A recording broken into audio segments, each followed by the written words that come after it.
it is stated that you shouldn't address negative comments. Okay.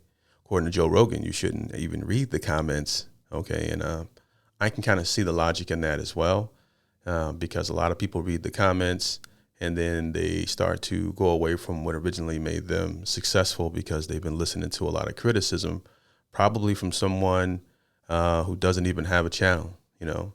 But I read a comment that stated that I talk too much. All right. And I don't think I talk too much. What do you guys think? Think I talk a lot? All right. I don't think I do. You know, I know people who talk a lot, and I am not one of those people. In fact, I worked at this job, and this job was one of those petty jobs that they give you like 2 15-minute breaks. All right. It's high stress. It's a high stress type of job. And I think if the job is really high in stress, you should get more than just 2 15-minute breaks. So sometimes you have been looking forward to this break forever. You know, the time can't come quick enough. You already know what you're going to do on your break. All right. I already know that I'm about to make a beeline to the vending machine because I'm starving and I was too lazy to pack a lunch. So I'm probably about to eat 2 Reese's cups or something. I mean, this is a while back. I don't eat candy anymore, but I'm talking about when I had a job. And it's a big facility. So by the time you walk to the vending machine and get to the spot that you want to take your break, you have a couple different challenges because you're only going to have about maybe 8 minutes of actual break time between the vending machine, the walking, and then sitting down, and have your video queued up so that you can ignore everybody else on your break. Problem with me is, you know, a lot of people, you know, rock with me at the job. So I have to get from point A to point B without someone wasting my time. Okay. Like talking to me about nothing. I only got 15 minutes, man. I'm not trying to talk about work. Okay. I'm trying to get away from work. I'm trying to get a little bit, maybe 8 or 9 minutes of escapism. And then I'll be good. Maybe on my lunch break, you know, typically on my lunch break, I would either like go in my car and take a nap, or my last job, they actually had a gym inside of it. So I would actually work out for like 40 minutes. And then they give me about 10 minutes. No, work about 45 minutes, take a shower, go right back to my desk. But yeah, so but you have to do this while walking through long hallways and avoiding people, you know, that's trying to waste your time. That's trying to eat up your time. People that talk a lot, not me. Okay. I'm not one of those people. Now, you know, now I am today reacting to Kenny Rogers and Lionel Richie, Lady. All right. Now, typically when I react to a video, I get right into it, but sometimes I say some stuff, I speak on how I feel about it because I think that makes for better content versus just sitting there and just nodding and pretending like you like the song. In fact, if I don't like the song, I don't mind telling you guys because I don't think it's the end of the world if you don't like a specific song. And I'm the type of person, I can like things about a song, but not actually like the entire song, or I can love everything about the song, or, you know, that's the way I listen to music. But Kenny Rogers and Lionel Richie, I'm not huge on knowing the catalog of all Richie's written and sang, as he was before my time. I do know some of his big songs. I think, you know, I'm pretty sure I probably could find some songs from him that I know, but he's not one I don't have any of his music in my playlist that I'm aware of. Okay. Kenny Rogers, on the other hand, I am also discovering his music. I've always known his name, but definitely didn't grow up listening to any of his music, but recently reacted to Lady, and man, did he move the crowd, okay, with that voice and that laid back style, swagger, demeanor, just a joy to watch him do his thing. So, and I read the comments that stated that Richie wrote the song. So to see these two collab is going to be a joy.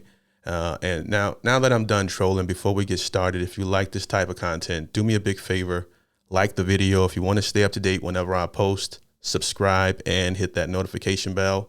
And yeah, let's go ahead and get right into it.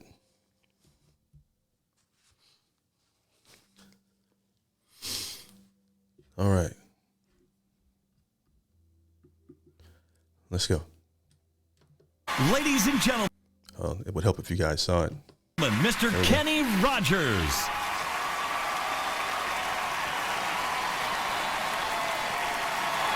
To say I'm excited about being a part of this is an understatement, to say the least. But you know, Lionel, first of all, I'm so proud of you, and I'm so happy for you. You know, you deserve what you're getting here. And Lionel and I met 32 years ago, right here in Las Vegas. Wow. But, you know, I'm so excited about this because now for those of you who are young, aspiring songwriters who want to learn how to pitch a song, Lionel is your guy. I called him from the Riviera here, and I said, Lionel, I'd love for you to come over and write a song for me. And he said, I don't think I have time. I said, well, wow. It's going to be a part of a greatest hits album. It'll sell, I think, a minimum of 4 or 5 million records. He says, it's 7 o'clock tomorrow night, okay? So he came in at 7 o'clock, and we had this little upright rinky-dink piano in the dressing room, and he starts to play, and then he says, before I do this, I have to tell you, I pitched this to the Commodores, and they turned it down, which I thought was an interesting approach to selling a song. So he sits down, and he starts playing, and he goes, lady, wait.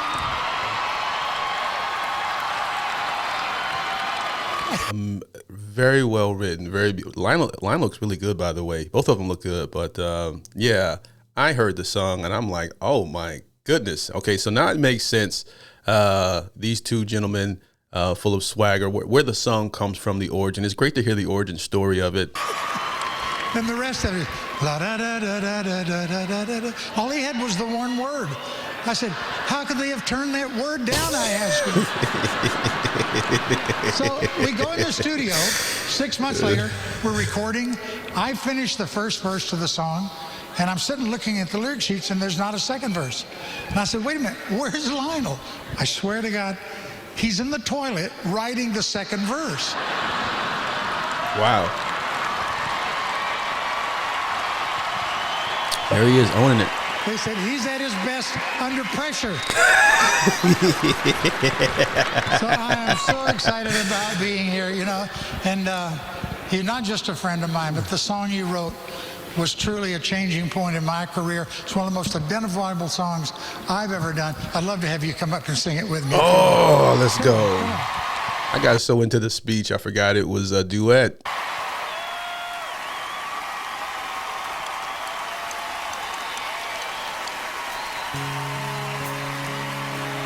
Now, as legendary as Lionel Richie is, I'm gonna have to go through and see how much of his music I know, but I'm pretty sure I probably only know like 10% of it. Just probably some of the big stuff, maybe. Okay, because he is a legend in the game. I've heard so many people speak great words of this guy, and this was a great collaboration here. I can tell this is about to be great before it even plays. It's a great setup. Late on your night and I love you. Hey, that caught him off guard.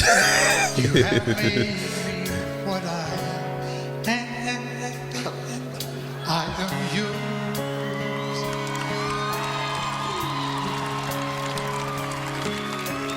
My love, there's so many ways I want to say I love you. You have come into my life and made me whole. I think the magic in this song is the hesitation in between the verses that and also the way they sing as well. But the pauses, the melody for the lyrics is just, in my opinion, genius. Probably why it's one of his biggest songs, you know. Made me whole.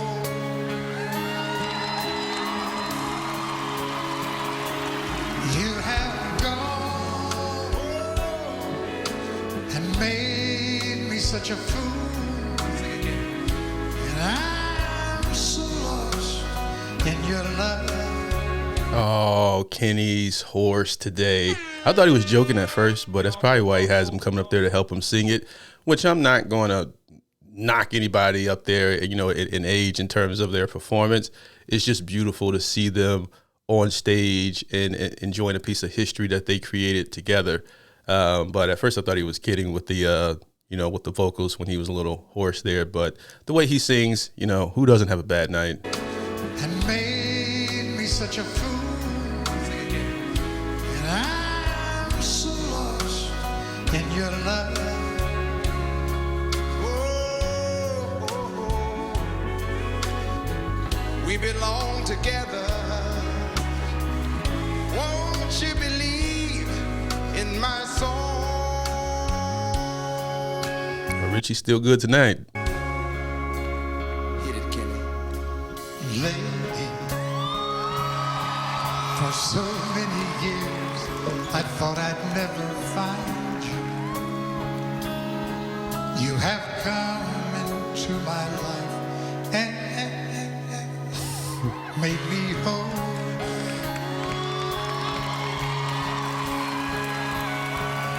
Now, if you guys see my reaction to the Kenny Rogers perform this when he was a little bit younger, you know, I was thoroughly impressed with the way he hit that. I'm like, man, he hit that with some swagger. Okay, so that's why I'm not knocking him, because I know what he can do. All right, it's beautiful to watch. This is a great moment. Forever, forever, let me wait to see you each and every morning. Let me hear you whisper softly in my ear. He's trolling. All right. This is a nice troll. And I like how he's not taking this time to sort of boost his ego and like show up. You know, they're making fun with it. You know, he's not trying to. A lot of celebrities with really big egos would really take the time out to like really embarrass the other person. And, you know, that's just, again, another thing I love about this generation of artists that love and appreciate each other, at least a larger percentage of them back then than from what I've seen today. All right. Because today we live in more of a individualist society.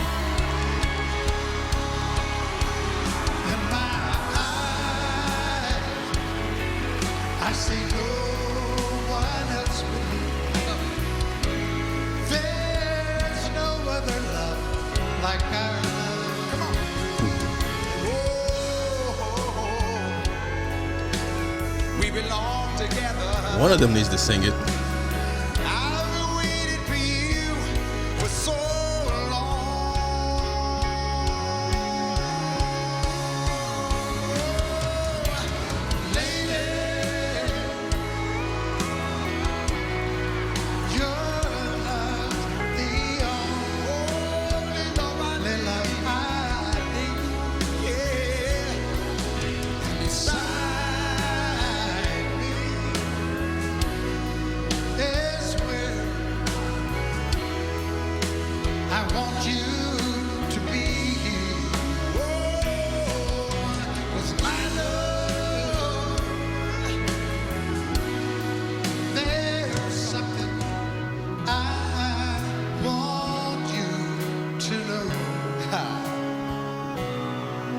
you're the love of my life. Get it, Kenny. You're my lady. Oh, man.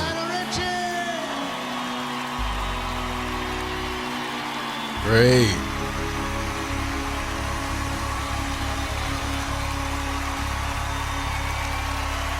How do we go from that to all of the propaganda pushed online in politics now, and with you know, racism and the things that people are pushing? It just I love to look back at these times and whatnot, because we're not going to get anything close to it again with these people develop their personalities without smartphones. Okay, and today, you know, a lot of these kids are getting their personalities from TikTok, Instagram, and YouTube, and things of that nature. And a lot of these artists were, basically carved out of fire, if that's the right term, meaning that, someone went out and discovered someone with an amazing talent, and or some of these people knew they had an amazing talent and did whatever they can do to get, to get in front of people. Versus today, you just need followers, or to go viral, things of that nature. So, gone are the days of movie stars, in my opinion, and these type of legendary singers. I think that it will not be coming back.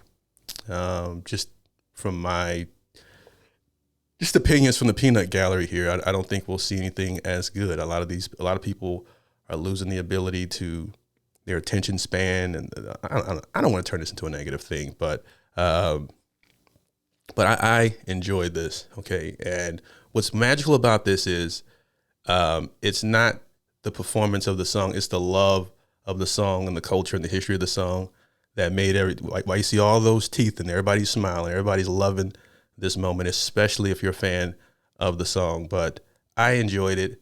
I hope you guys enjoyed my reaction to it. If you did, do me a big favor and like the video, subscribe, and hit the notification bell. Let me know what I should check out next from Richie or Mr. Rogers here. Mr. Rogers.